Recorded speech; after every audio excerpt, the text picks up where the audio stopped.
We're just saying a little bit of a sniffle myself. So this time of year, Melbourne, winter, there's a little bit bubbling around, but nothing dramatic. Obviously, Farron Ray missed last week with the virus, so he's running today, and we're hopeful to get up, but we'll know.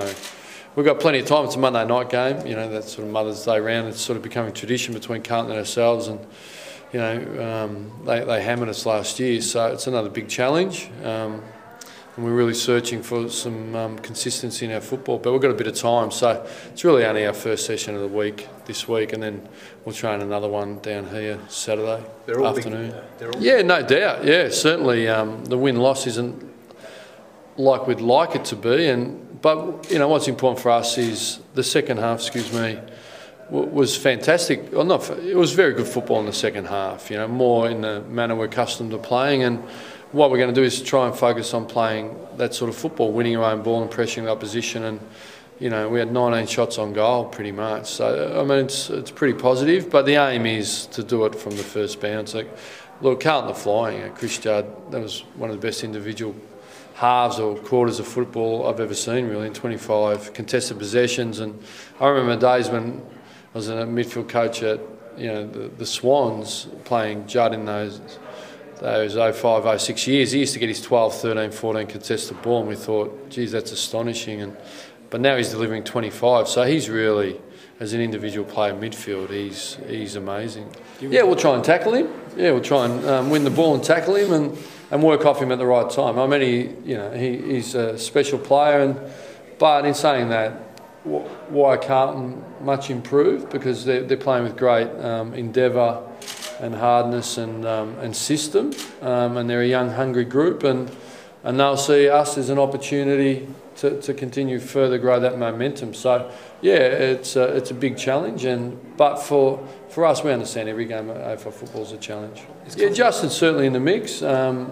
He did roll that ankle, and it's nothing more sinister than that. So he's been training, and yeah, we'll have to weigh up his conditioning and how he feels. But as I said, we've got 2 really good football sessions to get through. It's a wonderful opportunity to keep training and improving, and he'll give himself every opportunity. And the match committee will make the final decision. If he's fit, will he play? Or no, as I said, I don't know. I've got match committee this afternoon to sort of get our first squad, and then we'll finalise it. So there's a little bit of water to flow under the bridge. But yeah, he's been a really important player for us. Yeah, well, it's a little bit different. They're a little bit smaller forward line, and traditionally when Zach's played, when Favola was there kicking 100, he was difficult, but he's not there now. And Halpin's there, and Waite and Walker, and then they got their Garlett and Betts, and the Murphys and Judd can go through there. So they're certainly dangerous, and we'll have to plan. You want to be pretty quick and nimble.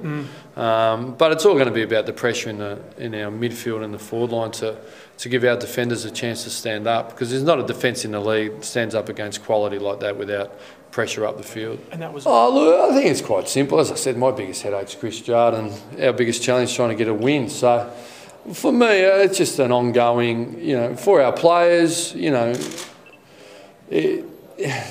quite simply what it is, it's been released, and it had an aim to be confidential, and certainly it's not ideal, but there's always some form of distraction. It can be your finances, your personal life, your relationship, injury, illness, and in this case it happens to be some release of some information. Is it ideal? No. Is it going to distract us? The aim is for it not to. If anything, really stimulate some focus on what's important, and we want to play some good football and improve our football. So those guys will focus today on their training, and it's really a non-issue, to be honest. It's virtually a non-story that we haven't got too much interest in, and that's probably where it sits. Is it ideal? No. Is it relevant, important?